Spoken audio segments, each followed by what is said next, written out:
Here's to Main Street, not Wall Street. Here's to being invested in each other. Here's to a return to what matters. Elevations Credit Union. It matters where you bank. Visit us online to see why. My name's Jeff King. I'm a Senior Vice President with FirstBank, and I'm in charge of our 1031 division. And I've got Carol Croft here as well. She's a Certified Exchange Specialist, Senior Officer with 1031 Corporation. She's been doing exchanges now for almost, next year it's going to be 20 years. So I throw open a challenge there to try to stump her as we go through along here. It's always fun to see that. So just a couple of quick housekeeping items. Again, this is a CE credit class. Make sure you have completed your card, and you're going to turn it into the desk on your way out. Okay? Again, this is a 2-hour class. I'll just kind of throw it open to you guys. Do you want to have a break in the middle, or you just want to power through this? Break? I heard a break and a power through. I think in the interest of time, we'll just kind of power through it. If you need to run out, there is a bathroom down the hall, then to the right. I think you can be gone for just a couple minutes and then make your way back. I also wanted to point out, if you have the app, the PowerPoint is available. If you have the magazine, we've got the QR code for it as well. And I think I see that everybody grabbed an exchange manual. We've got the hard copy. We also have a link to our website, and we have that available via PDF if you would like to download that as well. So that's in your magazine, the link to it. But it's efirstbank1031.com, and it's our exchange manual. This can be used in your office. This can be given to clients. You can give this link to your clients. This is meant to go out. It's very easy to read. It's not like most IRS code. Hopefully it's not going to put you right to sleep, but don't read it late at night. So anyway, I think that's a few of the housekeeping items. Carol, am I missing anything? I think we've got everything kind of covered. So what are we doing here today? Basically, this is a basic 1031 exchange class. I know a lot of you here are probably very familiar with 1031 exchanges. If you're not, this will give you a little bit of an overview, and hopefully if you are familiar with 1031 exchanges, we'll give you an update on a few of the things that's been happening lately over the last year, some of the things we see coming down the pipe. We've been very, very busy with exchanges lately. In fact, this is probably going to be our record year for doing exchanges. So as you guys have seen volume pick up, so have we. We'll probably see 1,500 transactions, something like that this year. So obviously it's very, very relevant, and obviously a way for you guys to hopefully identify your next sale and how you can impart that wisdom to your clients as well. So just give you a quick overview of what we're going to be looking at here. This will pretty much be in our first 45, 50 minutes. Just a brief overview again of what it is, why investors are looking at exchanges these days, what it is they're deferring, what's the purpose of doing this. Brief history, capital gains. We do have a little bit of an example on deferral, the actual capital gains rates, depreciation, deferral as well, and some motivations behind that. We'll talk about the like kind. Obviously, if you're replacing property, it has to be like kind, it has to qualify, so we'll go through that in depth. And then you have to hold it for investment purposes. So we'll go through all those rules, basic rules of an exchange, and then the types of exchanges. You get your forward, reverse exchanges, and improvement exchanges as well, which I've listed there. Rules of boot, basically if anybody's pulling cash out of a transaction, that could be taxable to them, or reduction in debt, that can be taxable as well. It's good to know these things if you're going in. If someone's trading down, that's fine, but they need to know that a portion of that may be taxable. So we'll talk about rules of boot in the transaction. Primary residences in 1031, those can be used together. There's some good planning that can happen there. So we'll talk a little bit about that. And then, why do you need a FirstBank 1031 corporation as a qualified intermediary? We'll talk about why you need a qualified intermediary, why you as an agent can't be a qualified intermediary for your client. So you need to have a QI involved in the process. And then some criteria for selecting one. One thing I don't have listed here, we're going to talk a little bit about some potential repeal issues with 1031 exchanges. There's a couple of bills out there that are kind of making their way through that could either repeal 1031 exchanges or limit the amount of tax that you can defer. So we'll talk a little bit about that at the end. And we want to make this interactive. If you guys have questions as we go, please just shout them out as we go. Definitely enhances the slides here as we go if we can talk through some of these issues as well. So, all right, so let's jump in here. So this is kind of our governing paragraph, if you will. This is the IRS code. No gain or loss shall be recognized on the exchange of property. And property can be real property, can be personal property. We'll talk through both of those. But if it's held for productive use in a trade or business or for an investment, that's usually what we're seeing, investment.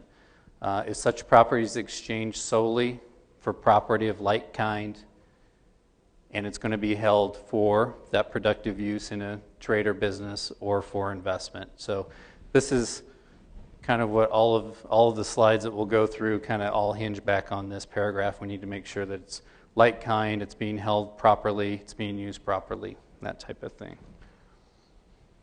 So we'll go through here, Carol, if you want to. So how many of you guys have done exchanges with your clients? Oh, good. So a good amount of you have. As you know, it's still one of the most powerful tax deferral strategies that an individual taxpayer has today, and it's a great wealth building section in our code. And like Jeff said, it's under attack right now. We'll get into that later. But right now, it's still a great way for you or your clients to take the equity out of their investment property, keep it, not pay tax on it, and move it into one or more properties and continue to grow that wealth, as long as they follow the rules. And Jeff talked about that a little bit, that they have to be like-kind qualifying property that you've held for use in your trade or business. We can also do exchanges with real property, real estate, as well as personal property. And sometimes when we do larger commercial properties, they have a little bit of both. We get to use personal property if it's a business or hotel, as well as the real estate. So some complicated exchanges have both personal and real property associated with it. So a brief history, the United States tax code started in 1918, and the U.S. Tax Revenue Act of 1921 actually put 1031s on the book. So it's been on the book since 1921, and it's a simple, neutral way of deferring capital gains taxes and investing in new property. It all started with a taxpayer by the last name of Starker, who, well, actually it originally started by two farmers that just wanted to trade crop land, and they flopped their warranty deeds and traded with each other, went down to the courthouse, filed their tax return. They got audited, and they took it to the tax court and said we shouldn't pay tax on this because all we did was trade farm ground, and they won. So that was the very first time the U.S. IRS got defeated by the U.S. tax court. So that's actually what put it on the books in 21. But the most common one that we're all familiar with is the Starker case, and that was the Starker family who sold timberland, and over 5 years got into contracts to buy new timberland. And at the end of 5 years, they were able to acquire all the timberland equal to the timberland that they had sold. And they reported that on their tax return. And again, the IRS took them to court and said they owed money. And again, in 1986, the court overruled the IRS and said no, they traded timberland for new timberland, but they did it over 5 years. And both the court and the IRS decided that that's too long. So that's when we started to get the 180-day timeline, just to really get it over with quickly. So in '86, we got the first 180-day requirement. And then later, as time progressed, in '91, they gave us the 45-day rule, how to identify, and told us that there are different ways to identify your replacement property, and that you have to let us know by the 45th day what you're going to purchase. And then you have to get it wrapped up 135 days later, which would be the end of your 180th day period. They also told us at that time that this timeline includes holidays and weekends, so it's not business days. So that was great. And then in 2000, we got information from the IRS confirming that we could do reverse exchanges for clients. So the IRS told us that a qualified intermediary, such as 1031 corporation, could actually take title to a client's replacement property and hold it for them until they sold their exchange property. And they also had to do that in 180 days. So that came down in 2000. And since then, those rules have not changed. That was the last major revenue procedure that we got that went into law in 2000. I did want to quickly point out, you probably have already realized this, but on the top right-hand page of each of the slides, we have where it's at in the manual that we're talking about in a more detailed format. So if you, on any particular slide, we'll have a little more information in the manual. Yeah, when we get into the dates and the timelines, you might want to take notes in your manual. So here's the reason that we are probably all so busy. 1031s exploded in 1989 under the Tax Reform Act under Reagan, when he took away capital gains rates. They were all 30% at that time, and 1031s just hit the ceiling. Well, it's come back around again now because these tax rates are really close to what they were in the late 80s. Now we have two capital gains tax rates. The taxpayers either in the 20% or 15%, depending on their income. And then we also have a new Medicare tax of 3.8. So some of your clients could be paying 20% capital gains plus 3.8 for the Medicare bill, plus 5 for Colorado. So now we're close to 30% on investment property taxation. And this is under the capital gains rule, so this is almost like regular income tax rates, which is like 38%. So it's climbing, and we're seeing our business increase because of these rates. A lot of people don't realize that 200 or 250, that's not just salary or business income. That's, you know, the sale of the property is included in there. So almost likely all of, you know, people that are exchanging or selling will have this issue. That Medicare tax bill hits even the people in the 15% tax bracket, because a single person could be making $36,000 to $200,000 and be in the 15% tax bracket, and that would force them to pay the 3.8. So it even hits the people in the lower tax brackets. Now, the caveat for the Medicare tax, and you'll see this in our manual on page 23, it is exempted for people that are using their real estate in a trade or business. So if you actually had a client who sold his business, his building that he ran his business in, and wanted to relocate into a new building that he was going to run his business in, he wouldn't have to pay the 3.8 because he's using that building as his business. But most of the investors that you guys deal with might have a rental house that they're renting out, or a duplex or something, so that they would have to pay the 3.8. Now, if you guys personally own real estate and you're trading your own real estate, it does allow an exemption for real estate professionals. As long as you spend more than half of your time in the business, basically, and work at least 750 hours out of the year, then when you would sell your rental house or duplex, you would not have to pay the 3.8 if you fell in that caveat. But this also, every everybody's also going to be paying that 3.8 tax on any income that they earn from stocks and bonds or dividends too. So it's not just on real estate. We've always had the 25% depreciation recapture, and that's still in effect. If the taxpayer is in the 10 or 15% bracket, it doesn't apply, but everybody else that applies to. So you can see by these figures that our business is just booming because this tax rate is just incredible these days. And the next slide, we have kind of a diagram that will give you an example. Now, I don't have the 3.8 Medicare tax built into this diagram, but you can see here we show a client that owned a condo, and she bought it originally for $100,000. She's turning around and selling it for $160,000. So we know on the right-hand side of that slide that she's made a profit of appreciation of $60,000. And so if she was in the 20% tax bracket, she would have to pay $12,000 on her appreciation. But then on the other side, she purchased that condo for $100,000. She owned it 9 years. So the depreciation she took over those 9 years ends up to be $30,000. So now her basis in the property is $70,000. So she has depreciation recapture of $30,000, and that would be multiplied at 25%. And then we're also putting the state of Colorado tax in this slide, which is 5%, to get the 30%.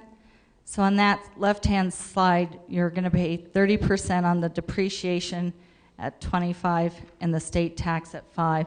So that's $9,000. So a total now would be owed of $21,000, and that wouldn't include the 3.8 on top of that. So in order for her not to pay $21,000 in tax, she needs to turn around and buy a new rental property worth $160,000, the same price that she sold for. And this is one thing that we've seen over the past few years. A lot of people don't realize that the depreciation is something that can be deferred as well. In fact, when we were after 2009, 2010, people were selling. They were saying, "Well, I don't have a gain because the market was depressed at that time." But what they forgot is that they owned it 9 years and depreciated it. Yeah, they could have had that recapture tax that they. So they might not have paid the $12,000, but they would have been hit with the 9, and a lot of people didn't realize that. So some investor motivations, obviously, as we just talked about, to defer taxes, the simplest reason to do an exchange here. But some other reasons, improve your cash flows. And maybe somebody's sitting on some land, some type of non-income producing property. They want to exchange that for income producing property so they can obviously move into another type of property without paying the taxes to do that. That can be very powerful. The nice thing about real property is that it's pretty wide open as far as what's considered like kind. You can do land for multifamily or a single family rental for an office, condo, commercial property, something like that. So it's very flexible in that regard. Greater investment appreciation can be gained without a large tax bill again. So you can get into another property without having to spend that chunk of money on the taxes, improve your equity position in that new property.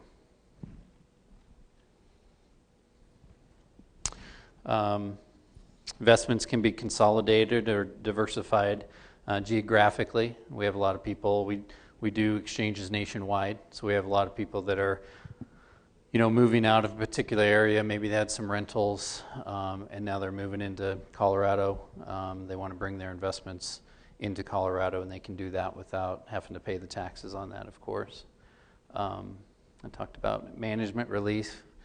Some people just get tired of being a landlord. So there's obviously some ways they can do that as well. If they have, we've seen people have a lot of different properties consolidate into one, perhaps have a property manager now take care of that one, or vice versa. Some people we've seen take large chunks of land and diversify that into many, many investment properties, single-family rentals, duplexes, that type of thing. So there's a lot of things, a lot of motivations that go on behind this. The great thing is you can put all those into play while not paying taxes on when you're selling those properties.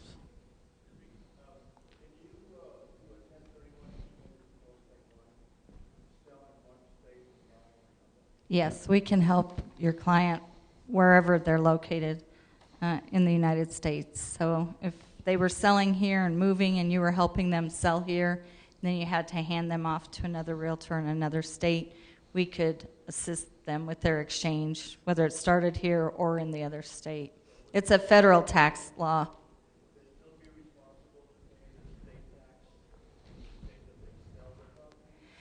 No, it would be deferred if they're going to do a 1031 exchange. They would defer both the federal and the state taxes. But an interesting tidbit of information now that you brought up that is that the state of California has a law that they call the clawback law. So if your client would sell a property in California and move the money to Colorado and do a 1031 exchange, so they didn't owe California any money, because they've rolled it over here. But then 3 years down the line, they decide to sell Colorado and not do an exchange at that time. California will want to be paid for the taxes that they didn't pay over 3 years ago. And starting this year, taxpayers required to report to the state of California annually what happened with that property. So if they sold in California and buy here in Colorado, they have to send in a report each year telling them they still own that property here. So California is being real aggressive. Now in Colorado, if our client doesn't live here and they're selling a property, we have to address the Colorado withholding. Colorado would withhold 2% automatically if they sold here and didn't live here. But we get that waived if they're doing a 1031 exchange. They don't have to pay that. Yes?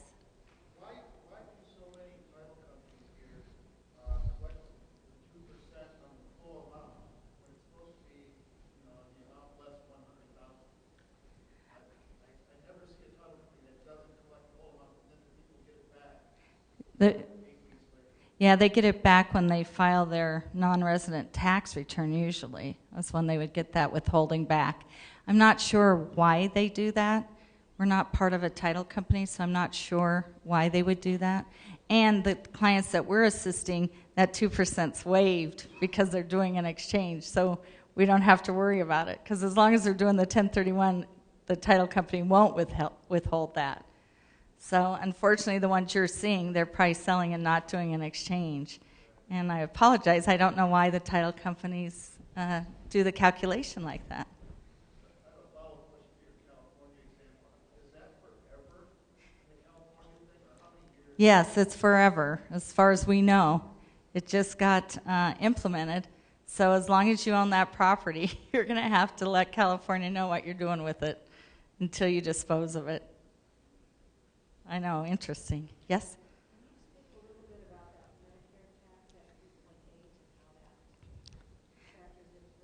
Yeah, so that 3.8 would also be waived if they do a 1031 exchange. So they're waiving the federal tax, they're waiving the new Medicare tax, and they're waiving the state tax. All of that's deferred under the 1031 rules. So the benefit is huge now. Like I said, some people could be deferring 28.8% if they're in the higher brackets.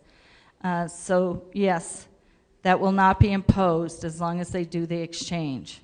That will be waived. Okay? Any other questions there? Oh, just back on that tax thing. On our page 24, just dog-ear that page if you want, because that's a great little worksheet to use to calculate your tax return on something you guys own or your clients. You can just kind of do a quick down and dirty little calculation and see what your tax hit would be, and that's on page 24. I just wanted to point that out too. Okay. Yeah, and that's because you could plug in those numbers from the screen and run that.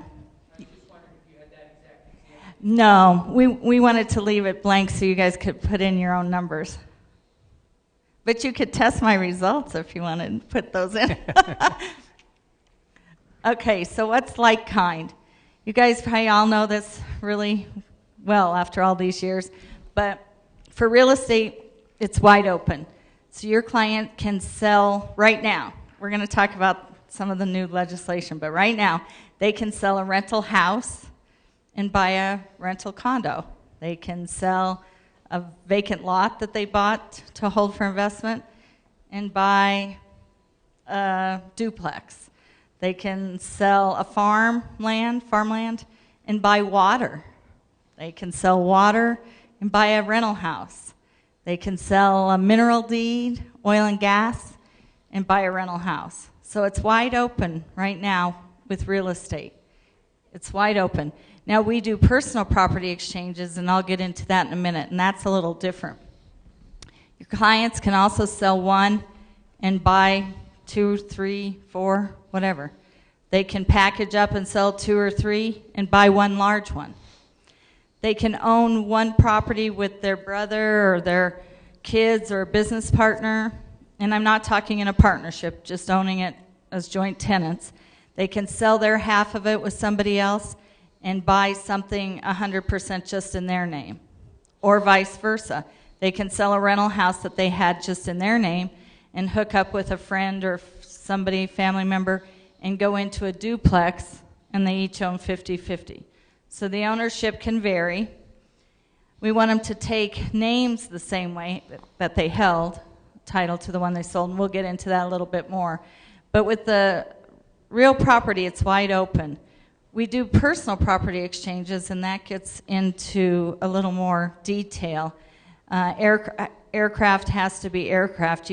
I have clients that own an aerial fertilizing business, crop dusters, and they sold a helicopter that they were actually doing crop dusting with. They have to buy a helicopter because it's one prop. So the IRS says, oh, you can't do a helicopter for a plane. So planes for planes, helicopters for helicopters. You can't sell farm trucks and buy cars. So with personal property, it gets very strict. You have to stay in that personal property classification. And with my farm clients, well, let's say my ranchers that sell cattle, it has to be the same sex. So if they sell heifers, they have to buy heifers. If they sell bulls, they have to buy bulls, and steers don't count. So, I know. So personal property gets very specific. And we do personal property a lot. We've done big cranes, like Wyatt Crane, those big cranes you see down in Denver. We've done several crane exchanges. We've done different machinery. We also might be, you can do like a dental practice. A dentist can sell his book of clients and his dental equipment and move his practice to another state and buy out another dentist and buy his patient list and his dental equipment. So it's very interesting. It encompasses a lot of different things. Fleets of cars, you see those budget rental cars and those big fleet deals. Those are all exchanges. So it really encompasses a lot of different avenues of personal and real property. Artwork, we've seen some artwork exchanges. Oh yeah, I forgot about that. Musical instrument I exchanges. did a violin exchange. I had a client that is a concert violinist for an orchestra, and she had a violin that was circa, 1850, I believe, and she bought a new one that was like 1821. She sold the first one for $100,000 and bought her new violin for $250,000. And she uses it in her business because she's a violinist for a symphony. And it was built by a famous violin maker, so she didn't want to pay tax on that. And her husband is going to be selling a $1 million cello soon and be doing a cello exchange. So yeah, I forgot about those. We've done coins. Some interesting ones. Yeah, so it makes our life a little interesting, some of those different ones. So what doesn't qualify? Jeff, are you doing this one? I think you're You want me doing to that do one, it? So qualifying property includes real or personal property, and like I said, the real estate is easy, it's wide open. The personal property might be a little more fun, but it is also stricter. So what doesn't qualify? We'll go into that. A personal residence. Doesn't matter. Personal residents are filed under Section 121 of the code, so there's different rules when you sell your personal residence. So that doesn't fall under the 1031 code. And then these items don't fall under that code either. And the reason these don't fall under the code is because what Jeff talked about earlier was the held for requirement. How long did you hold the property and why? You had to have held it for at least 12 months or longer, and you had to hold it for investment purposes. So when you buy something like a fix and flip or an REO that you got a great deal on and you're going to just put it back on the market after you fix it up a little bit, you're not really holding it for long-term investment purposes, so it doesn't qualify. You'll have to pay ordinary tax on that. The same if you were a builder and you built homes as part of your living, you're not holding those for investment. That's part of what you do in a normal course of business. So building a property, even if you didn't, even if you were a realtor and did a build to suit on the side, you couldn't qualify it for a 1031 because you were going to immediately resell it. Fix and flips, like I said, dealer inventory is stock and trade. And then condo conversions, if you would buy a warehouse and condo it out, those are usually done for immediate resale and not held for rental purposes. So none of those would qualify. Nor land that's under development. If you have a development company and you're developing land, it's basically a normal course of business. So it doesn't receive the lower tax rate treatment. And if you sold partnership interests or LLCs or corporate stocks or bonds, none of those count either. You can't 1031 those. But now water, yes. Like I said earlier, the IRS did rule based on senators from our state that water is really the same as real estate. So now clients can still sell CBT water as well as ditch stock. So that does qualify.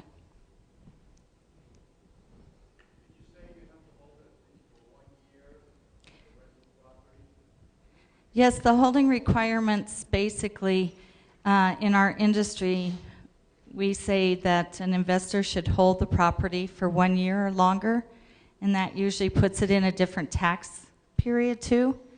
So, and the reason we use that 1 year holding period is because under the tax code, if you would sell some stock or some bonds that you held, if you held those for 12 months or longer, you would get the lower tax rate. So that's why in our industry we use the 12-month period. Sorry. Yes, after you held it for 1 year, the question was, can you convert a rental property to personal residence after 1 year?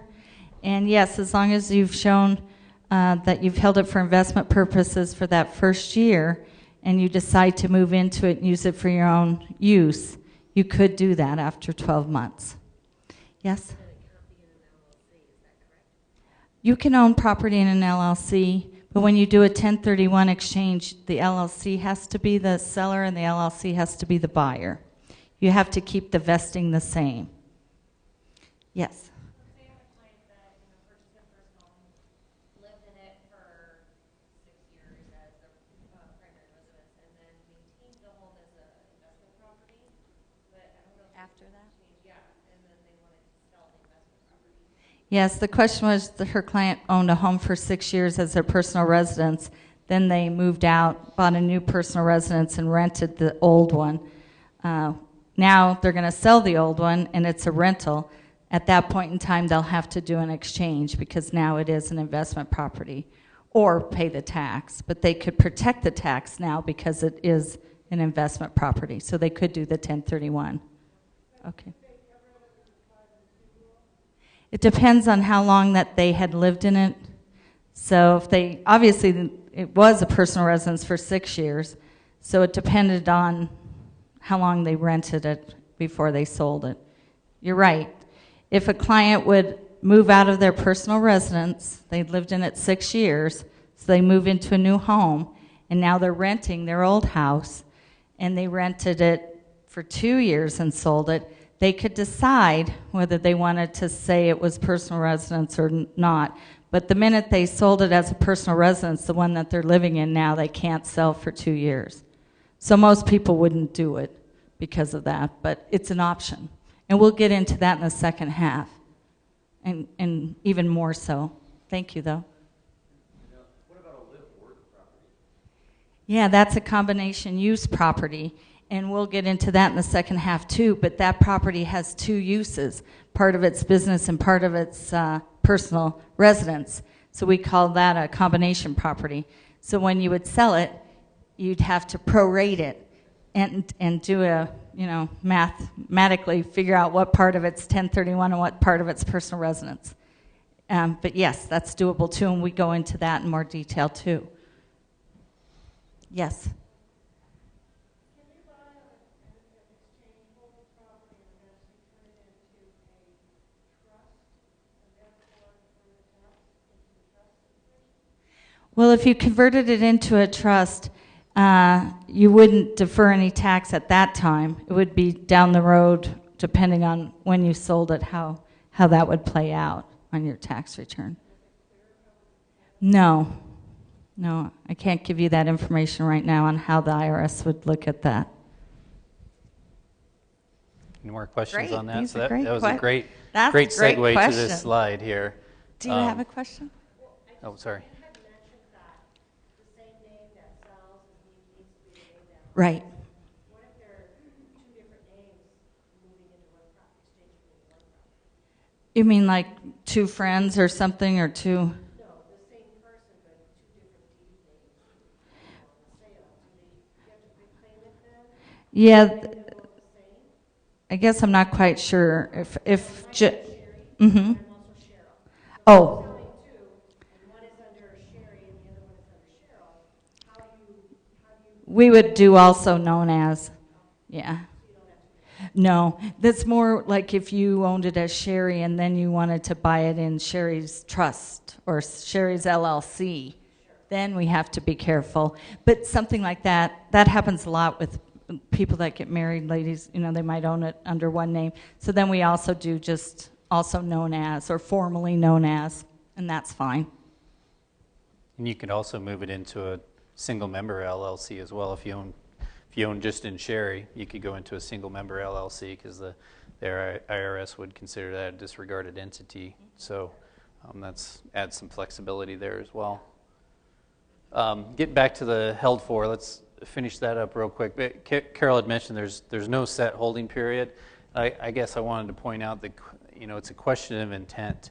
We've seen a lot of case law where people have picked up property that they have called investment property, but fully had at least the intent to show that they thought they were going to rent it out, but something happened or whatever. They may put a regular primary residence loan on it. They may not try to rent it. It all comes down to what the intent of the property is. We've also seen it the other way where truly somebody's purchased a property that for whatever reason they just could not rent it. They've got out of that, they've sold that in less than 12 months, and that's held up because for whatever reason that investment didn't work out the way that they intended it to. So again, it comes down to the intent. What is the real you have to intent be behind real that? careful with that because we've seen some new case law that has come out where somebody's owned a property for 12 years. And the IRS, even though they held it 12 years, what they were showing on their books looked like it was a development or property under their normal course of business, not investment property. So they threw that out. So sometimes the length of ownership can't protect you. It really is how you show it on your books, how you're reporting it. Even if you did own it for 12 years, they said no, it was not investment property, and they wouldn't allow the exchange. So intent. Okay, let's kind of summarize here on the basic rules. We talked about qualifying, like kind, and then the held for test. So that's kind of the three basic rules here. We talked about you have to take title to the replacement property in the same name. If it's husband and wife, that next property that you purchase has to be held in husband and wife as well. Talked about LLCs a little bit, how you can, if you're an individual holding title, you could move that into single member LLC if you wanted, or vice versa.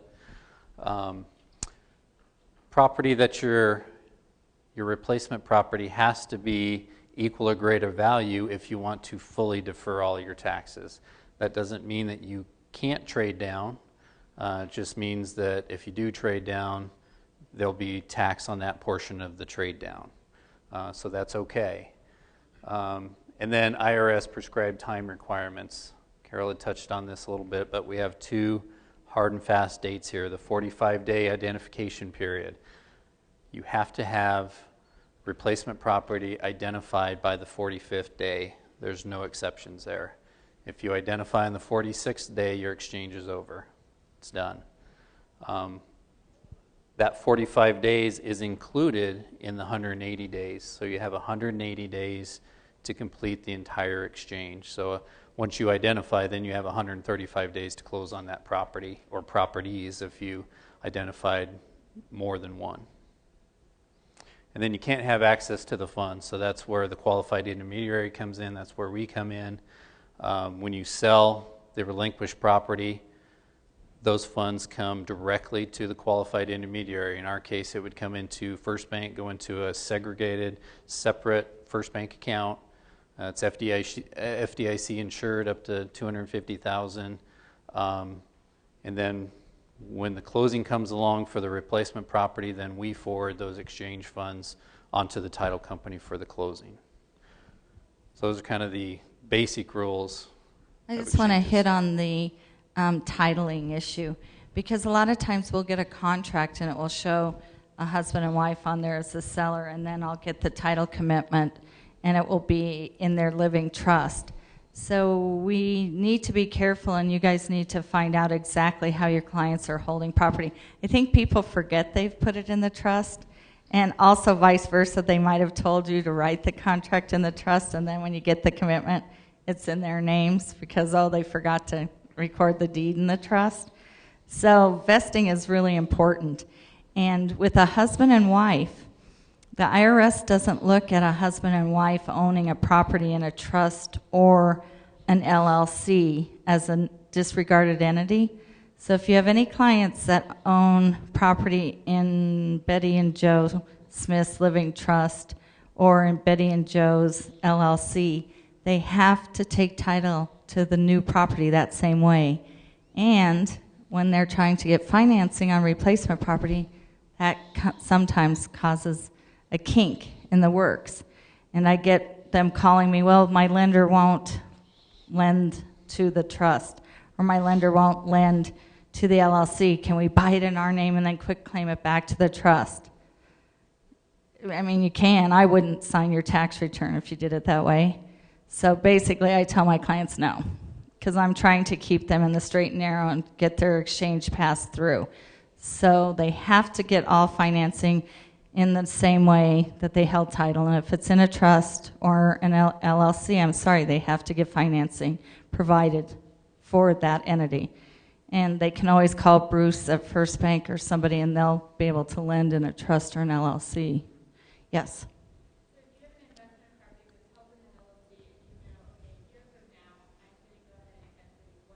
Mm-hmm. Is it okay to quick claim it back into your personal name and then sell the property and then buy it back? Yes, if that's how you prefer. If it's in an LLC now, but you know you're going to sell it down the road, then yes, you could quick claim it into your own name. So now the new one has to be bought in your name, and I don't want you to be dumping it into something else for a while either. That's my question, is I'm not sure why all these people decide they want to put them in these trusts and LLCs and dump them back and forth. You know, really, if you're going to keep it in an LLC, you're putting it in an LLC so you have liability protection. That's why you're putting it in there. It doesn't give you any tax protection. It gives you liability protection. So to me, it seems unreasonable to be dumping it in and out. The whole purpose is for the liability protection, so you might as well leave it in your LLC if that's what you want it for, is the liability protection. Yes?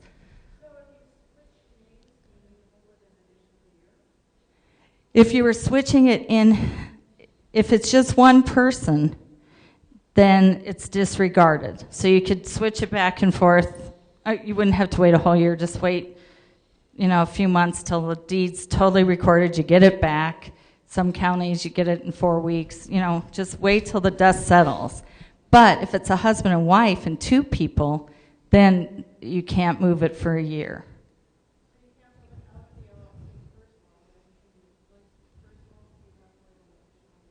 Not if it's just you, just one person. Yes, 2 people, because the IRS looks at one person's LLC the same as that person because they file under that tax ID. So it doesn't matter if it's Mary Lou's LLC or Mary Lou. So that won't bother me. But if it's Mary Lou and her husband, all of a sudden that's really a partnership under the IRS's eyes. It's not one person anymore.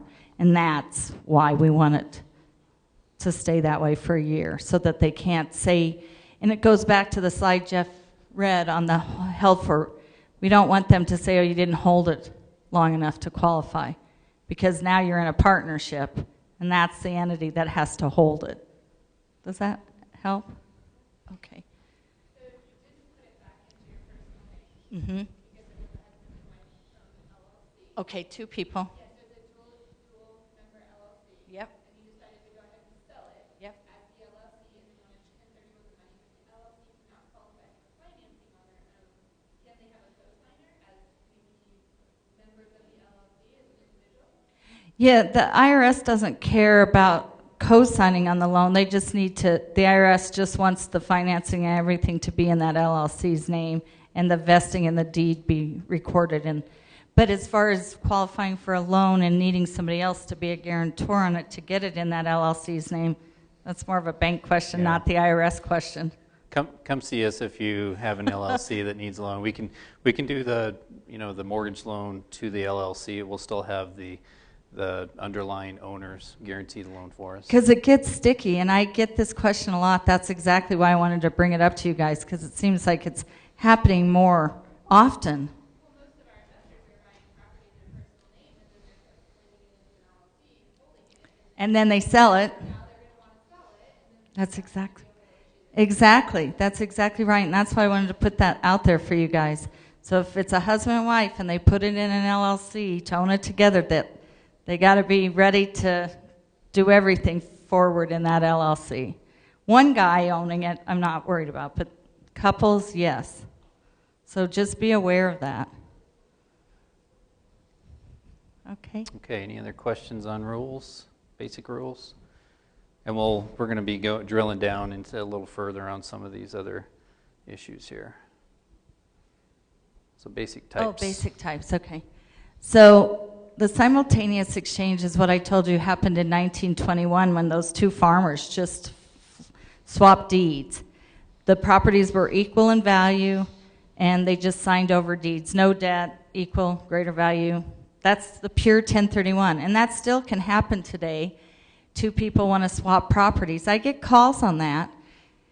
Now, today it gets a little more complicated because somebody might have a mortgage or a debt on the property so that it's harder to get them to be equal today because of those things. So one party might have a property worth $500,000 and debt of $200,000, and the other guy has property that is $500,000 but no debt, and so you can't get out of debt for free.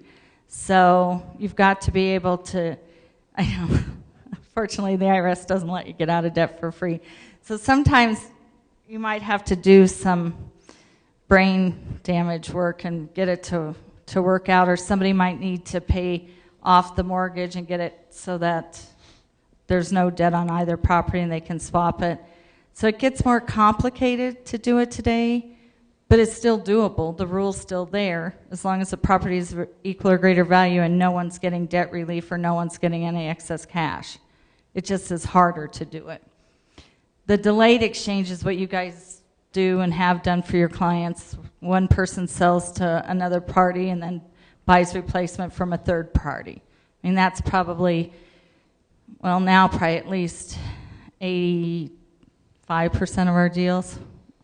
But reverses are coming to the forefront. We're doing probably, I'd say 6 to 10 reverses a month now. And the reverse is exactly backward from a forward exchange. This is where your client finds the property they want to buy, and because the market's hot, they need to buy it because it's not going to be there. And that seller probably won't take a contingent offer contingent on their selling. Maybe they will, probably not. So they need to buy it. Well, they can't buy it themselves, but the IRS says you can engage a qualified intermediary to become the substitute purchaser. So then we're going to change our hat and become a title holder, and we're going to take title to that property and buy it on behalf of the taxpayer. And we'll get into the mechanics of it in a little bit. But we hold it then for them until they sell theirs, and then they buy that new one from us instead of the original seller. We'll get into the mechanics. And then an improvement exchange is a hybrid of that reverse. An improvement exchange, the client can't own the property yet because it needs improvements. So we have to take title to the property and hold it while the improvements are being made on the property, and then sell it back to the client with the grossed up value. And that can be done from the ground to the roof, you know, sticks from the beginning to the end, or it can be a property that just needs some minor repairs. It can be either way, but the client can't own it while those things are being done to it. So we have to step in. So that's why it's a hybrid, because it can either start with money from their exchange. So they might have sold their property, and we might have exchange proceeds to buy this new property and spend on the improvements, but we have to be in title. Or they haven't sold their exchange, and so we have to borrow money from the bank or from the client to buy the property at the very beginning and get started on the improvements. So that's why it's kind of can be a hybrid. Carol, is that only a 180-day timeline, or can you extend past that construction? Yeah, that's a 180-day timeline under the rules, the safe harbor rules that they laid out in 2000. They want it wrapped up in 180 days. That's right. It makes it difficult. And we'll get into that in a little more detail. And this, another slide that's coming up. The loopholes. Yeah, the loophole slide, no. That's what we should call it, no. Okay, so that, okay. So the forward process. So we're going to kind of get into nuts and bolts. We can move along on this. Our file doesn't start for your client until you get us a contract. We do everything off your real estate contract that you prepare. So once you've got an executed real estate contract and your client wants to do the exchange, you send that to us along with the title company information, who you're going to use to do the closing. That's what starts our file for your client. So from that contract, we prepare our documents. That's why I need to know exactly who owns it and all of this information. So from that contract, we'll prepare an exchange agreement. This is a required document by the IRS, and it's our contract with the taxpayer saying we're going to help them with this exchange. We also prepare an assignment of contract, stepping into their shoes in the real estate contract, but not the obligations, just to be a party to the transaction.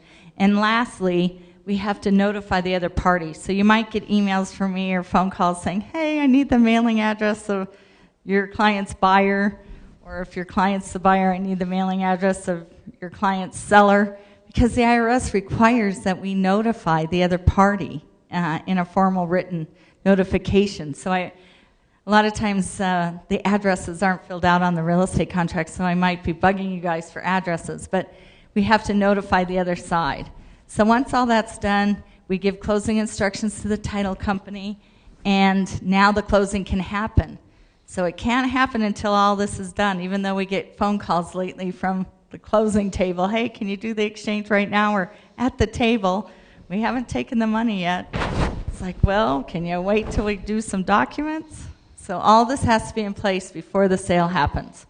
So then the sale happens, the title company sends us the money, we open the trust account, and the clock starts. So the client has 180 days to replace. Well, now it's day 45, and they haven't bought. So now, with your help, hopefully they've got some ideas of what they're going to buy. And they have to identify these properties on this letter we give them. So there's 3 different rules that the IRS says the client can use. They can pick one of these 3 rules. Most of the people will use the 3 property rule. And you can list 3 properties, and it has to be the exact legal address of that house or condo or farm, exactly. And you can put 3 down. And now they have to buy 1, 2, or all 3 of those. Doesn't matter. But they can't buy anything other than that. Sometimes a client might have sold maybe a duplex for $300,000 or something, and they want to pick up maybe 2 homes for $150 each instead of 1 duplex. So they might want to use the 200% rule. The 200% rule says you can list more than 3, because most of the time under that rule the client's going to buy at least 2, so they want more choices. So the 200% rule says you can list more than 3 properties, but the value of each of the properties you write down has to be tallied up, and it can't exceed 2 times the sales price. So if they sold that duplex for $300,000, they can list $600,000 worth of property. We know at the end of the day not to pay tax, they have to buy for $300,000. So if they wanted to list 4 properties worth $150,000 each and take the best 2 to get to $300,000, that works perfectly. So that rule, the value of the property listed counts. It can't exceed 2 times the sales price, and is usually only used for taxpayers who want to buy more than 1 property. The last rule is the 95% rule, and it's kind of the catch-all. It's the safety net. On that identification letter, you can list 5, 6, 7, 8 properties, and now it doesn't have to be 2 times the sales price, but what the IRS says is you have to buy 95% of the value listed. So in essence, if you list 6, you have to buy 6. Otherwise, you're in default. So where I have this rule, where I've used this rule in my 19 and a half years of doing exchanges, is I had a client who sold a large ranch and ended up buying 8 residential rental homes. Well, her 8 homes valued more than 2 times her sales price. So she wasn't under the 200% rule. So she had to be in the 95% rule. So at the end of the day, if we didn't get to close on that last house, she would have been out of luck, and her exchange might have been voided. But she was able to buy all 8 homes. And that's why she had to use that rule. It's because her 8 homes were more than 2 times her sales price. So she had to buy them all. So those are the rules. We put written notification inadequate without a contract, and I think the reason we put that on there is that the IRS doesn't say that any of the properties you write on this letter have to be under contract. They just tell you to write some addresses down. But we tell our clients that if you don't have a contract on your number 1 choice, you might not close on it. And sometimes when you have a contract on it, it might not meet inspections and stuff. So you're still not totally guaranteed. But we think you should at least try to have it under contract. And then the 180-day date is a drop-dead date. And we tell our clients that this 180-day is either the 180th day or sooner, depending on your tax return filing. So right now, when our clients sell a property, their 180th day is going into April. And so as the fall goes farther and we get into the end of the year, a lot of these 180 days are going to be past April 15th. So we warn our clients and send out letters saying, hey, put your tax return on extension. Because if you file your tax return on April 15th but you haven't bought your replacement property yet, the IRS says you're done. Your exchange is done. Pay tax. So we're getting into the time frame where we have to keep everybody informed so that they know to put their tax returns on extension. Because a lot of the clients aren't talking to their tax preparer yet, and they forget. They go in and they don't even remember they're doing their exchange. And so it can get a little sticky around this time of year. And if they're using us for QI and they haven't completed their exchange, we'll actually make sure that we remind them of that fact for them, so that we don't get it into any positions we don't want to be in. This is just a little schematic of the exchange process and kind of how it works within the time frame. Obviously, you've got your exchanger on the top. They're going to sell their property, so they are giving a deed to the buyer on the left-hand side. The money for the sale moves over to us, the qualified intermediary. We hold that, and then we forward that on to the purchase once they've identified that replacement property, and then obviously they get the deed in exchange for that. All of that has to take place within that 180-day time frame that you see on the bottom. So that's kind of the entire process there in a nutshell. So this is the reverse process. Like I said, this is the nuts and bolts of it, basically. You've got your client under contract to buy this property, and hopefully you've written the contract in the same way that you know they're going to sell their other one, because we want to write that up the same.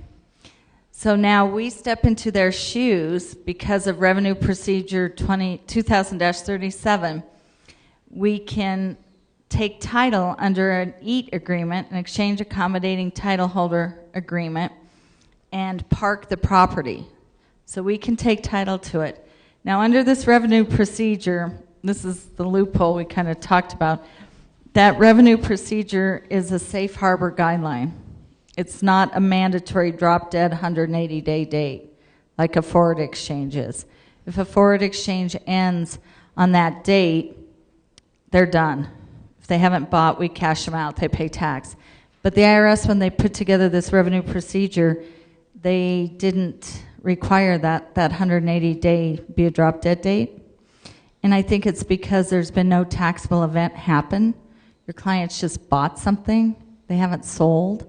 And when you sell something, the title companies send out a 1099-S and everybody's notified. There hasn't been a sale.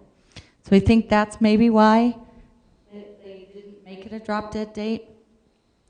So anyway, we take title to the new replacement property, and we give your client a triple net lease agreement, similar to a commercial lease, that says you can sublet the property, get tenants in it, pay the insurance, pay the taxes, take care of the property, run it on our behalf while we own it for you.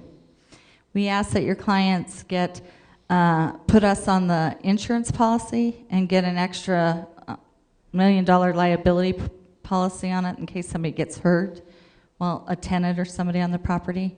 But we're on the insurance policy as a co-insured, and they run the property.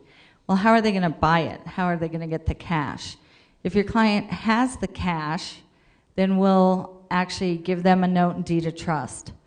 And if the title company won't prepare that note and deed of trust, we'll have to have your client, or you guys could help them find an attorney to do that note and deed of trust.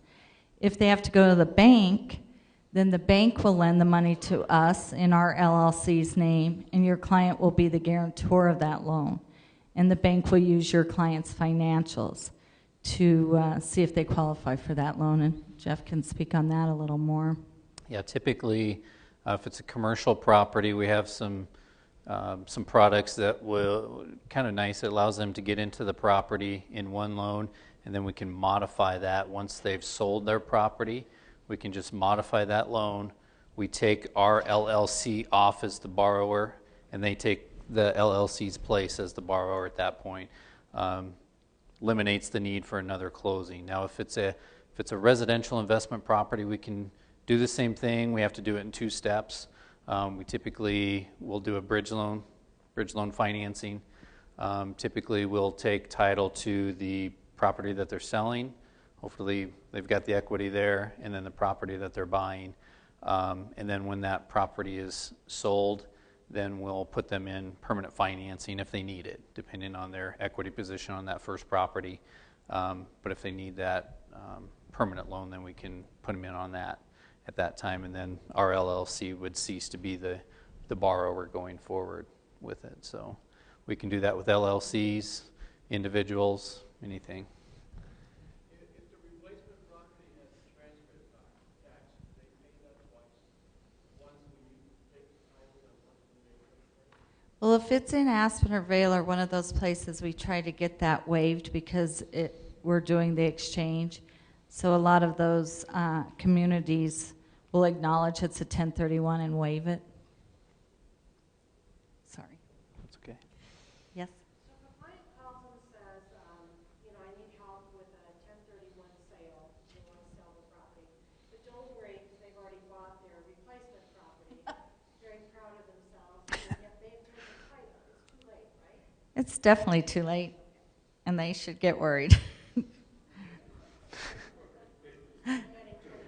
Yeah. Yeah. Yeah. We've actually started reverses, and 180 days goes pretty quickly, but some people totally forget, and they've sold their property without telling us that they've sold it. Guess what? Out of luck on that way too. They sold it, they didn't do the exchange, so now I just have to deed their property back to them. Because they took receipt of the sales proceeds. Yeah, they forgot about us. We don't know when they're going to get a contract to sell. We're holding their other property. We send them a letter at the very beginning saying, hey, when you get your property under contract, don't forget about us. Send it to us so we can get your documents going. They get all excited to sell their property. They sell it. Oh, we're ready to deed the property. Oh, well, give me the contract for sale. Oh, we closed last week. Ah, okay. Yeah, bummer. Get your pencil out, write a check. I think you essentially answered my question, but I had a client a few weeks ago that was literally at the closing table and decided, oh my goodness, I want to do it as 1031. And essentially, if you haven't already provided the contract and you're about to close, there is no post-closing options that you can. No, you'd have to stop midstream right in that closing before, and the title company would have to be accommodating and say, okay, we'll change the settlement statement. Somebody would have to get us a contract. We'd have to whip up documents. In the old days, we probably were a little more capable of doing it. Anymore, we are so busy that I think we'd be like, sorry, we can't get it done that quick now. Yeah. Right, exactly. Yeah. So back on the reverses. So say all that's done, we get the financing, we go to the closing. So now we're going to sign. I'm a signer and my colleagues sign on behalf of the LLC. We have your clients, we have the title companies prepare a read and approved line on the settlement statement so that they know how much money they've spent to buy it. But really, we sign the buyer settlement statement, we sign the transfer deck, we sign all the closing papers as the purchaser of that property, and now their clock starts. And we like to keep everybody in the safe harbor. We start all of our reverses under the safe harbor guidelines. So now you guys would have 180 days to get their property sold, and then remember to send us the contract so we could do the next stage of the paperwork. So then let's say they get a contract, you remember, send it to us. So now we start a regular forward exchange. See, there hasn't been an exchange yet. We're just title holding. So as soon as you get them under contract to sell that property, send it to us. I go back to those steps I described in the forward exchange. Prepare the exchange agreement, assignments, notify the buyer, send closing instructions to the title company. If you guys have a choice on title companies, it makes it easier if you can engage the title company, the same title company, to handle their sale that worked up the reverse. Because then when it sells, maybe we could just do both closings back to back, have them sell, move the money to the other file, and reverse out. It just is harder if we have one title company here and then we got to get the money and do another closing. So if it's possible, it makes it easier for you and your client and us to do that. So they sell their property, we get the money, we notify the other title company saying, okay, it's time, we're going to sell it back to them. arrange that closing. So the cash that comes from their sale then would come into our hands, and then we would give them a credit for that money when they bought the replacement property from our LLC. Mechanically, what would happen with that money is that cash would be used to either pay down the money we borrowed directly from them, or it would be used to pay down the bank loan, and then they'd get permanent financing for the balance needed to complete that transaction. And then the money would come in and they would buy that property from us, and then they would have completed the exchange. Does that make sense? And we'd like to get it wrapped up in 180 days to be under that safe harbor guidelines. So I hear everybody asking, what happens if it doesn't sell within 180 Wait, days? way to jump in. So what happens if it doesn't sell in 180 days? Is this the loophole? No. I don't know if it's a loophole, but basically, obviously we take that into account. Certainly if we're doing a loan on the property, make sure that they'd be in a position to where if they had to, they could own two properties. And essentially what we'd have to do is just deed that property out to them. If for some reason that property is not selling, it's not going to sell within that 6-month time frame, we'd have to deed that other property back to them. They've purchased another property. They haven't done an exchange, so there's no issues on the exchange side. They just have two properties at that point. So that's something that we've had to do occasionally. It does come up, but certainly something to keep in mind, if they're considering doing that. So why would someone do a reverse exchange? Carol mentioned this earlier, but obviously you find that perfect replacement property.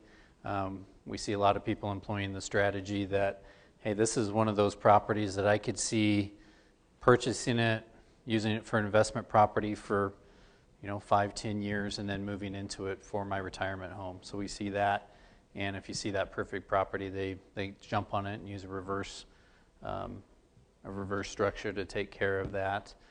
Maybe they're under contract on the sale of that relinquished property.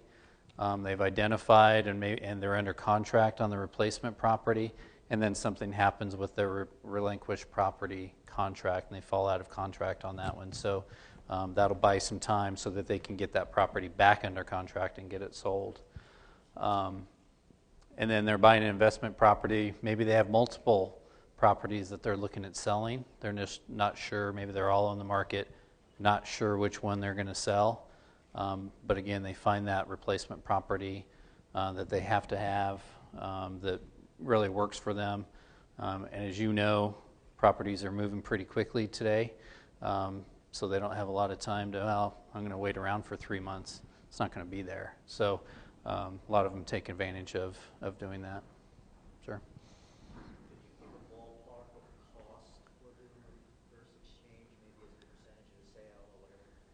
Well, our fee is a flat fee to hold title. So our fee is $3,500 for title holding.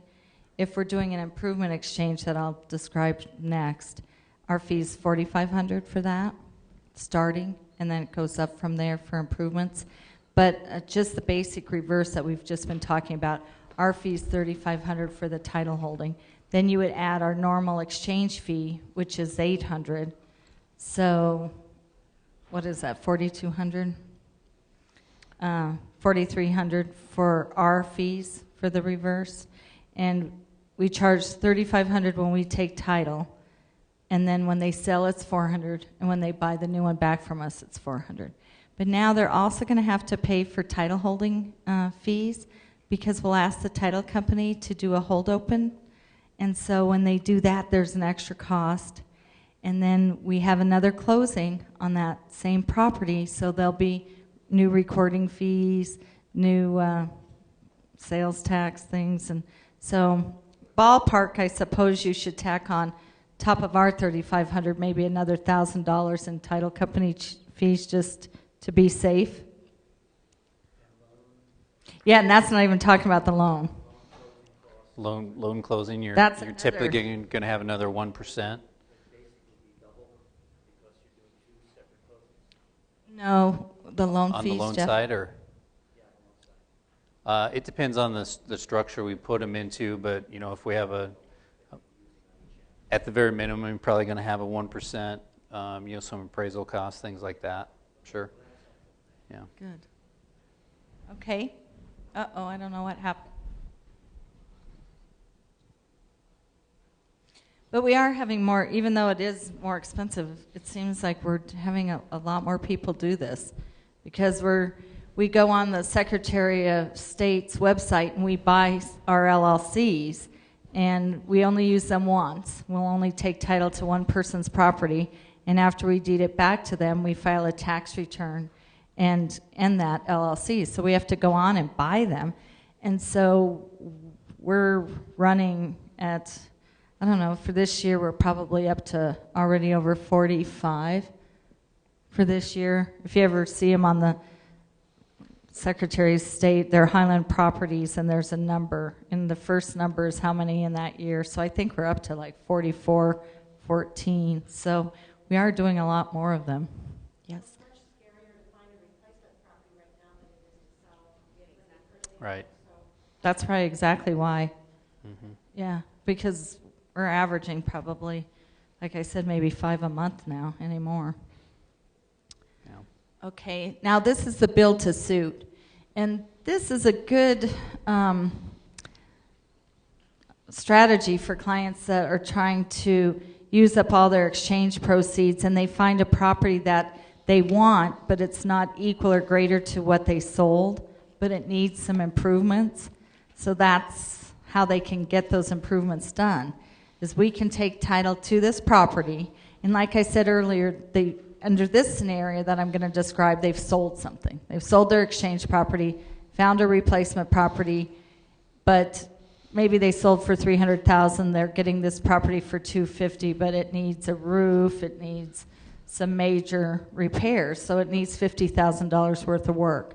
So we'll take title, we'll use the cash that they got from their sale, buy the property, and take title to it, and then our client engages the construction people and everything, and they submit bills to us, and we pay those bills out of the proceeds of cash until they get all the work done, and then we'll turn around and set up a closing and sell it back to them for all the cash that we've spent.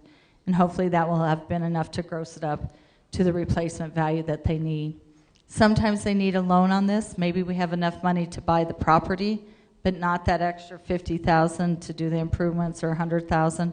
So then we would do the same thing on that. We'd either get money from them or go to the bank and ask the bank to give us a construction loan.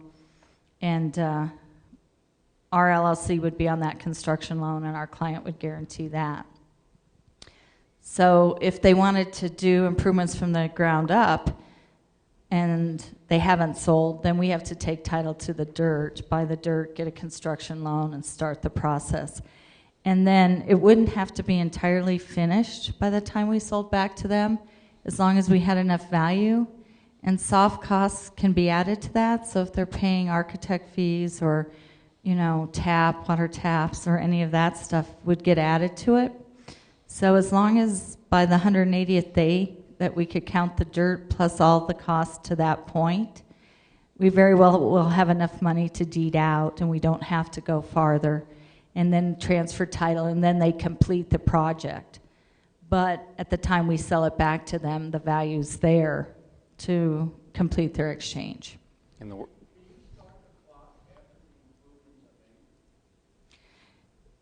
Can you start the clock after the improvements are made?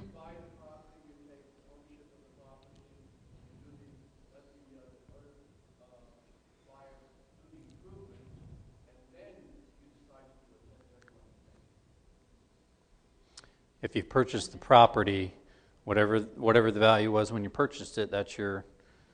Your clock starts the day you either sell something or the day we take title to something. No. No. Does that help? I wasn't quite sure what you were asking, but the IRS clock starts either the day the taxpayer sells something or the day that our company takes title for the taxpayer. That's when the clock starts. So like Bob said before, if you're doing a big project, you have to get a jump start on it. So those larger projects that you guys talked about that take longer really have to be started before the sale happens.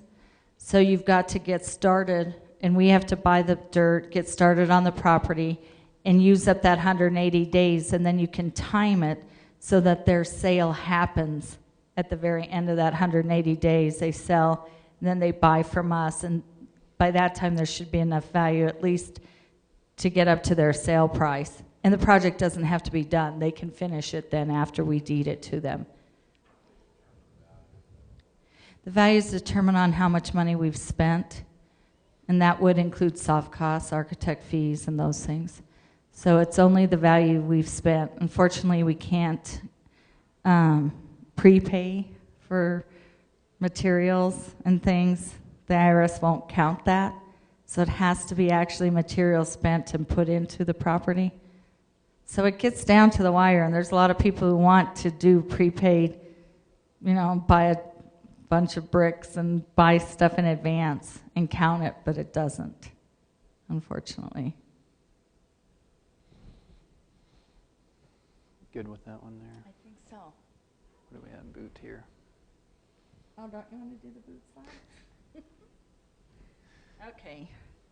Here we get into our tax slide. You thought it was boring before. Now you're really going to fall asleep. Unless you can count how many times we say boot in this slide. I was thinking it was close to 20. But rules of boot. So any boot, net boot, is 100% taxable. So this is anything that your client would receive that's not like kind. So if your client received a car or a boat on top of their sale, they'd pay tax on that. Or if your client took a promissory note instead of cash. And that, I've been doing this almost 20 years, and there was a time when we saw a ton of seller carrybacks. Well, we're starting to see those again a little bit. But a seller carryback has its own way of being treated by the IRS for tax liability. So in its own way, it defers tax over the life of the note. So it kind of doesn't mesh too well with the 1031 exchange. So if the seller takes a note back, that note's going to be taxable to them. And when we're trying to do a 1031 exchange, what we want to do is have all the cash. So if there's a cash seller carryback involved, we either tell the client they'll pay tax on it because it's boot, or if they don't want to do that, we ask them to bring money to the closing in the same amount of the note that they're going to give their buyer. And we get into that in our advanced class and talk about strategies to handle that. But anyway, a seller carryback would cause your client to have taxable boot. Boots also happens if they pull cash out. You can take cash out of the 1031 on the front end as long as the taxpayer tells us. We do an addendum to the exchange agreement saying they want to pull some money out. And right on the settlement statement when they sell, they'll take some cash out. That's 100% taxable. They don't get to offset that with the basis in their property. But if they're willing and able to pay tax on that, they sure can take some cash out. Another way that they get boot would be if they had debt reduction. Like I said before, you can't get out of debt for free. So how that would happen is if they sold a property for $250,000 and paid off a loan of $50,000 and just bought a $200,000 property instead of $250,000, they would have paid off their $50,000 loan and then just bought $200,000. So they would have reduced their debt liability. And the IRS says, no, you got to pay tax on that $50,000. So you can either have boot by taking cash out of the deal or not buying property equal or greater in value and have less of a loan on the new property.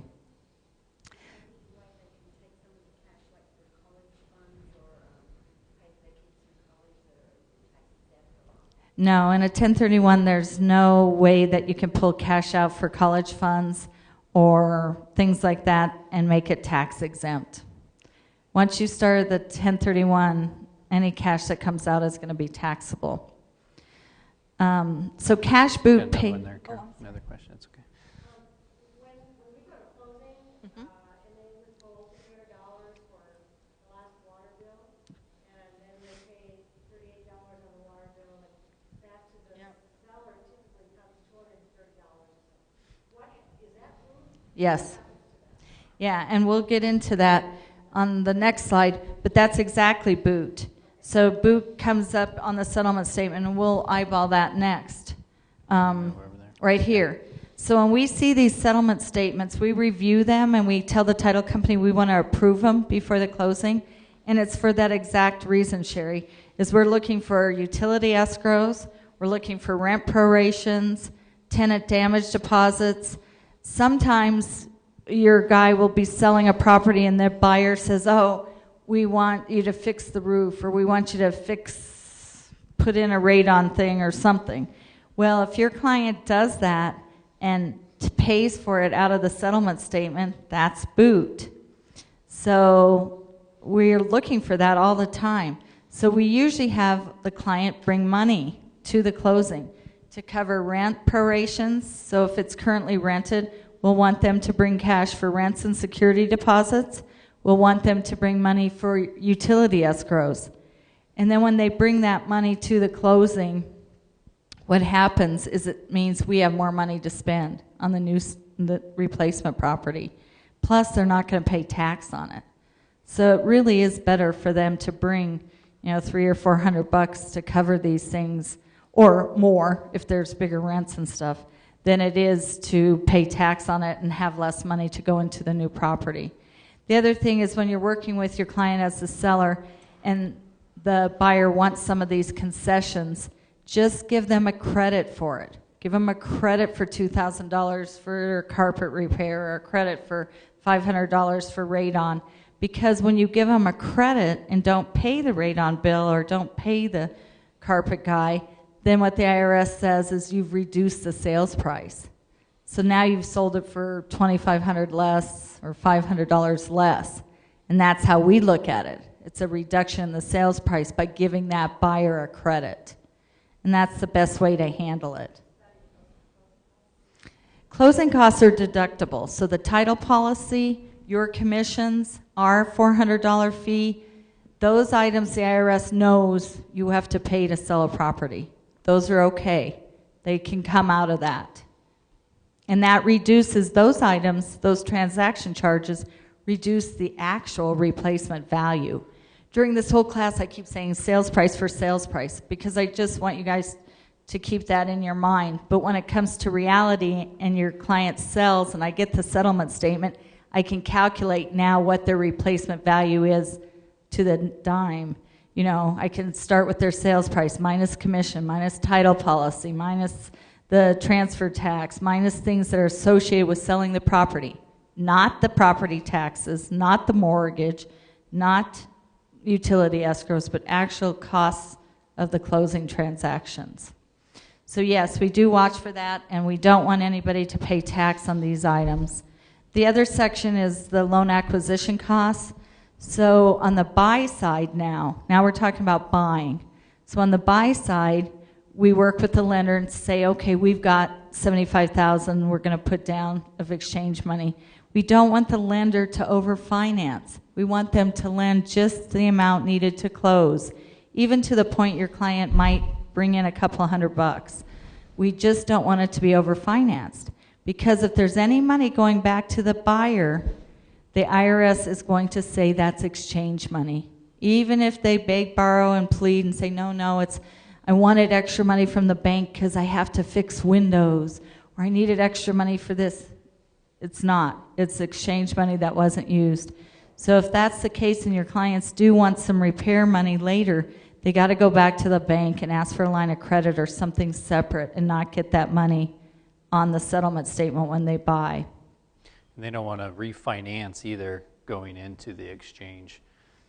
That's one thing that you want to avoid is, if they're selling, they've got quite a bit of equity and they want to pull some money out of that transaction. Some of them will be tempted to go in and refinance that right before the sale. You don't want to do that. You want to see them refinance that after the transactions happen. Go back, like Carol said, go back and have that, a second done or refinance to pull some cash out of that after the transaction's done. And that's allowable. And we're on the buy side, so let's kind of finish that discussion we had about those repairs and stuff. So on the sale, I told you guys, if you give your seller a credit for fixing up stuff for the buyer, so you're going to give your buyer a concession because they want something fixed up. When you're the seller, I said, fine, give them a credit because it reduces the value of what your client's selling for. Well, it does the same thing on the buy side, so I have to be careful on that. So now your guy's the buyer. He's buying. He wants a concession because it needs something fixed up. So he thinks he wants the seller to give him a credit for the roof or something. It's okay, but we have to make sure he's bought enough value because it does the same for him. It's going to reduce his purchase price. So if he bought for $250 and gets a $5,000 credit for the roof, he really bought for $245. And is that okay? Is he still trading up? So I have to watch that on the buy side too. So it's a double-edged sword. We got to be careful for those things on the buy side. Do you have any more questions on boot?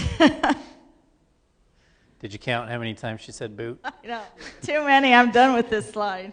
Let's talk about, we've touched on this a bit before, but Section 121 and how you can use that with 1031 exchanges as well. Just a brief overview. You all know this, but you can up to $500,000 of tax-free gain, married filing jointly, or $250,000 for single. You have to live there 2 years out of the previous 5, and only your main home is eligible. And then you can do this in any 2-year period, and you can do it over and over. It's a great piece of the code there. Now, we used to have this before. We had this loophole that was, if somebody exchanged into a property, now they had an investment property, they used that, rented it out for a few years, and decided to move into it, live there for 2 years, and then sell it. You could defer, or not defer, but not pay any of those gains. They closed that loophole, in 2008, I think, something like that, 2010. In any regard, so you can still own investment property, move into it down the road. The catch here is you're going to pay a prorated tax on the investment piece of it. So say that you have it as an investment property for 3 years, then you move into it for 2. So you've held it for 5, you've lived in it for 2. You've satisfied the Section 121 rule for the 2 and 5. If you sell it at that point, then you're gonna look at a prorated type of tax. 3/5 of that would be taxable for capital gains and depreciation as an investment property. The 2/5 you wouldn't pay that tax up to the 500 and 250. So that's a strategy that we see some people use, and then obviously a very good strategy. And it can be used the reverse as well. If you lived in it for the first 2 years and then converted it to a investment property, then sold it, you can still exchange those taxes on the 3/5 of it as you're going forward. So that's something we see, again, employed quite a bit. Usually when someone identifies a property, I think I had touched on this before, but someone identifies a property, great investment property, maybe they want to retire there at some point. So you'll see them go into that property, rent it for a number of years, and then convert that to their primary residence. And as long as they're going to live in it, for a good 10 years or longer, that proration gets smaller. I mean, obviously, if they've rented it 2, lived in it 3, 2/5 is a lot higher than if it gets to, 2/20 or something. So in the long-term realm of things, it's still a good tax avoidance strategy, as long as you're going to hold it longer. If you're going to end up selling it quicker, it probably isn't going to be a big help. Yeah. Questions on that?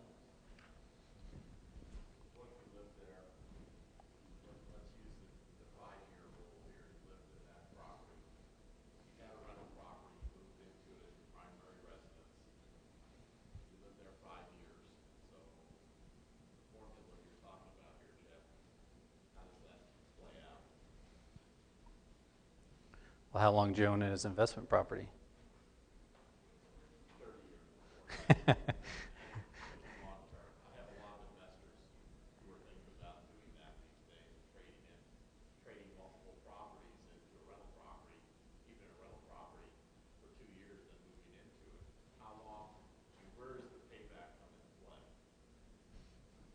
I'm not sure that there is any, hard and fast rule there, but you have whatever that piece that you lived in there, the 2-year piece that you lived in there, at least you have that you're not going to pay.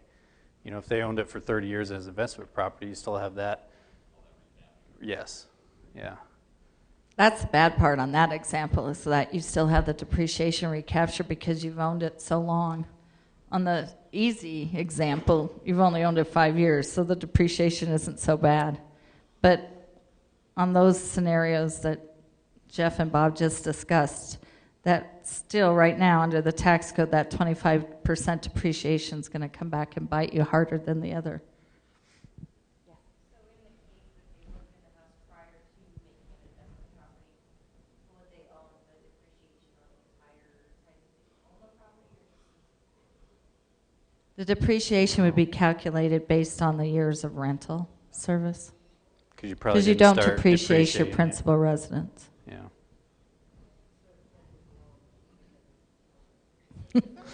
Maybe. Yeah. Because if that's a long-term strategy for Yeah. retirement, or you're going to live on rental income in your retirement, Yes. you're going to hold those properties for 20, 25 Right. years. Well, and you could move into one every 2 years and sell it, but you just still have some of that depreciation recapture because you've held them as rental longer than you've held them as. Yeah, exactly. But Yeah. it's still one way of getting out of them eventually. Yes. If the purchase through an exchange is to a resort community where they hire a property manager to rent out, can you rent your own property back sometimes during that, or? Yeah, if it's in an investment pool like that, you can There's rent it some back. limitations on how much you do that. If you rent it back, it's considered rental income. You can only use it without paying rent on it 2 weeks out of the year, personal use. But that personal use, I don't think, would be considered personal use if she's paying rent on her own property to a management company. If it's in a rental pool. You're signing up just like Joe Smith is to rent your unit. So if you're paying rent on your own unit, it wouldn't be used against you for that two week Was it 2 weeks or 10% of the total amount rented. total amount offered for rent? Yeah. They have some new rules too with related parties now.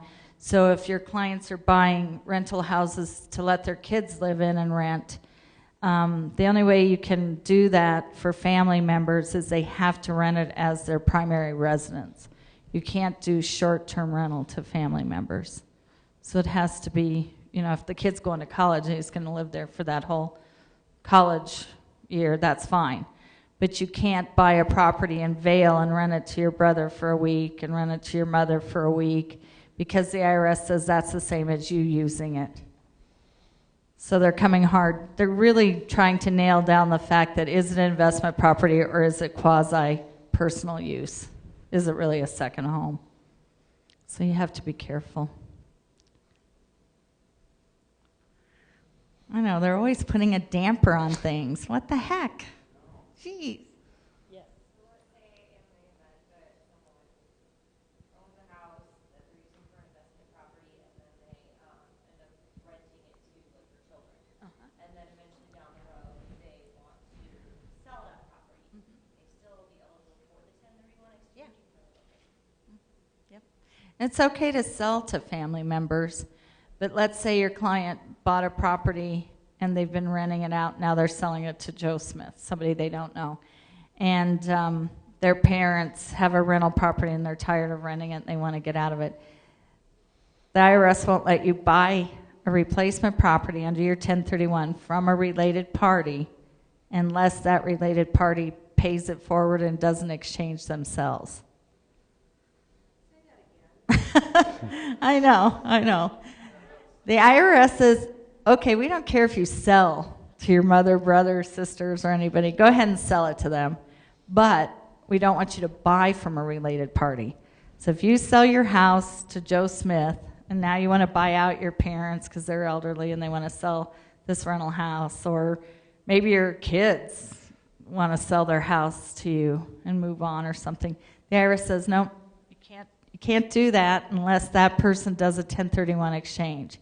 The reason being, it gets back to these boots issues, this good tax law because they think that somebody's swapping bases, that you're a related family member, so you're going to take over their basis and someone's going to get a benefit of a higher basis in the property.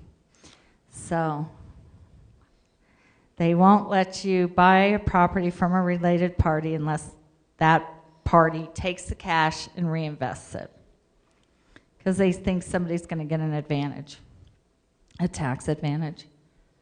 And that goes further into related, the whole reason it started, I think, was related corporations, because under the tax code, it was coming down under corporations, S corps, C corps, because these corporations were moving property amongst themselves and they were getting advantages. But as soon as they wrote the law and it said it was a related party, guess what?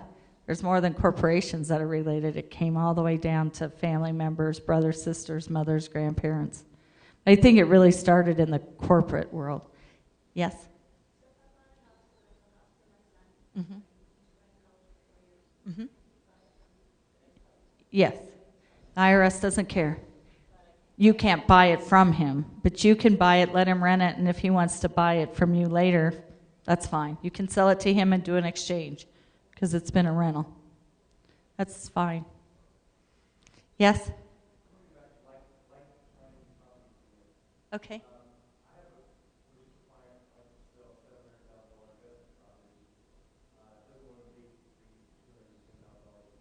Right.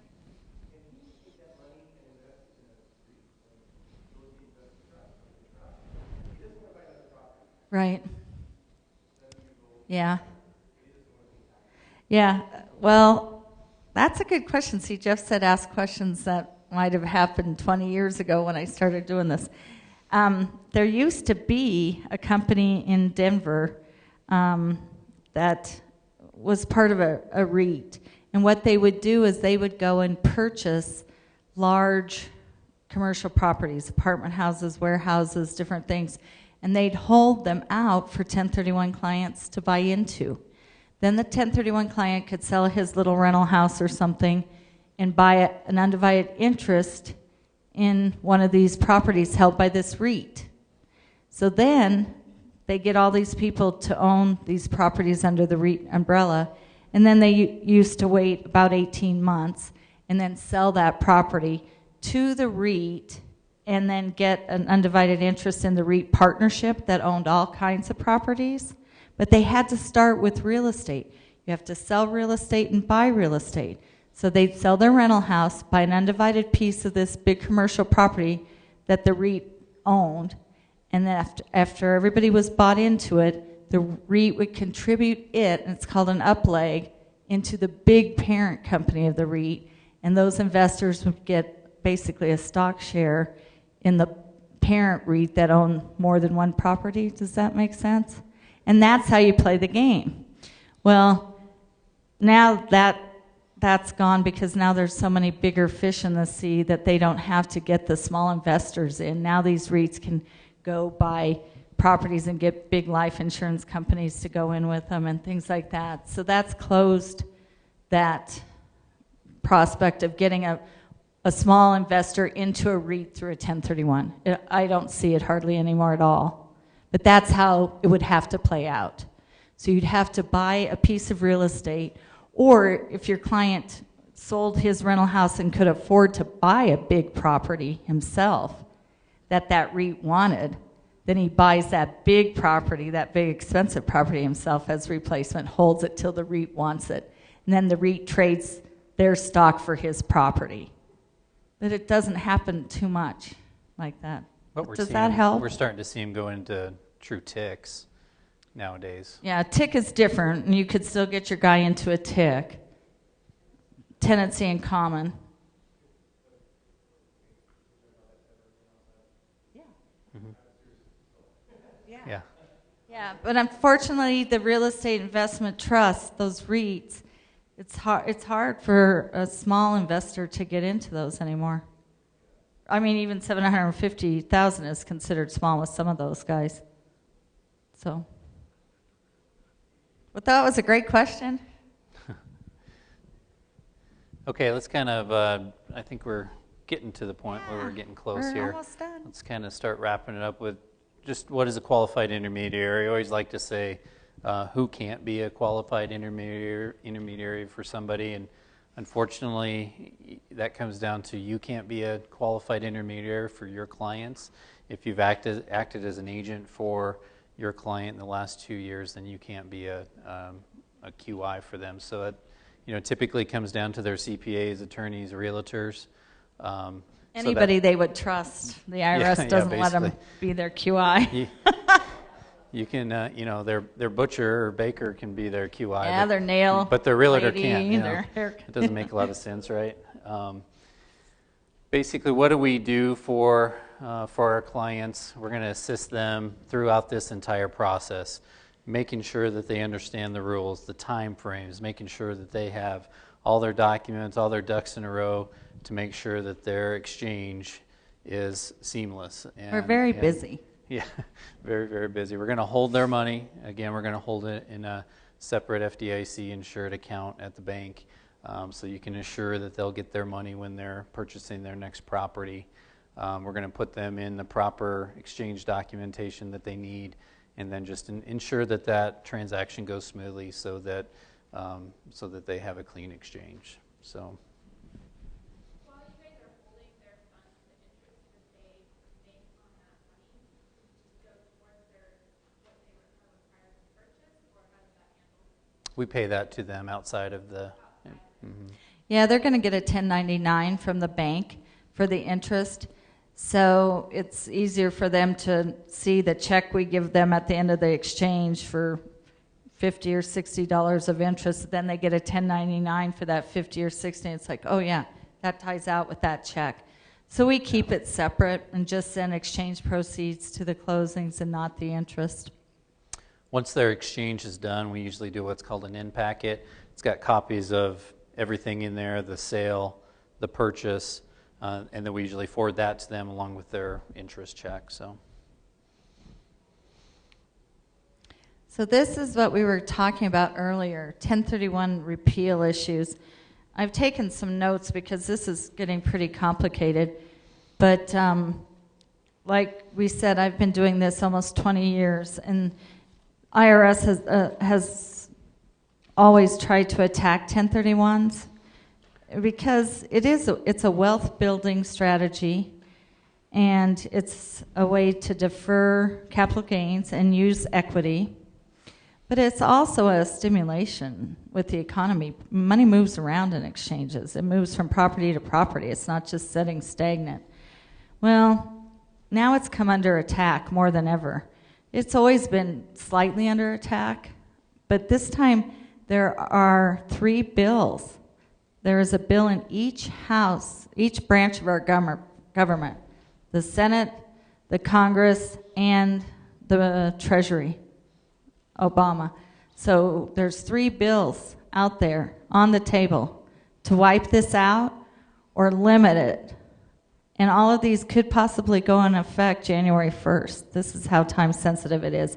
And NAR's a huge supporter against these bills, and you guys might have heard about this. Hopefully we're not telling it to you for the first time, because we hope NAR's out there. But we have a website on here. I don't see it. which is totally cut But off. I want you guys to go on this website. It's either save1031.org, SAVE1031.org. And you can go on there and you can read all of the legislation about this.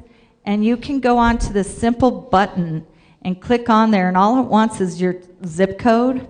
You put in your zip code and it will send a generic letter out to whoever's in Congress and the Senate from your zip code area, a generic letter that says, hey, we're against the repeal of 1031, we're against, the limitations of it. Please go on there because this is serious. In the Senate, former Senator Max Baucus, he was a Democrat from Montana.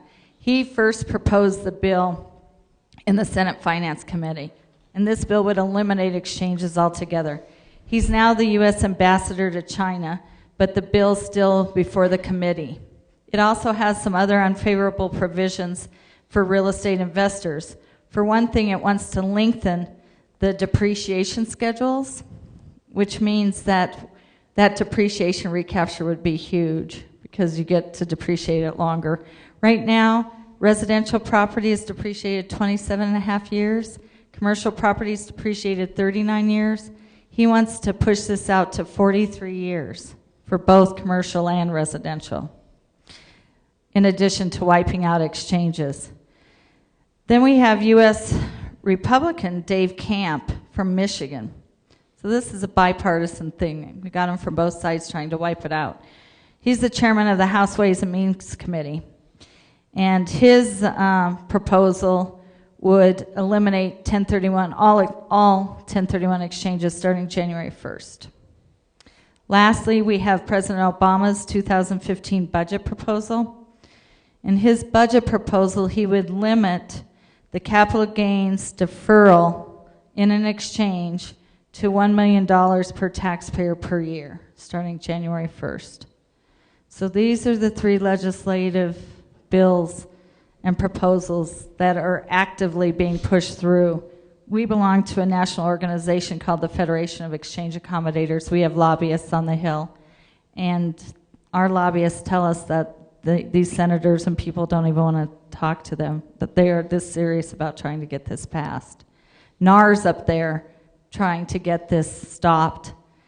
And if you haven't heard it before, go on that website, try to send a generic letter, because this is going to have a huge impact on your industry, our industry, the banking industry, title companies, everybody. This is big. So we just wanted to get you up to speed on that too. But that's it. Save, S-A-V-E, 1031.org, O-R-G.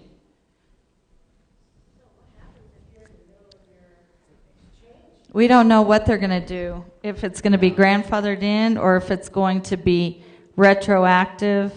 I have a feeling we're going to have a huge December. Yeah. Yeah. Right.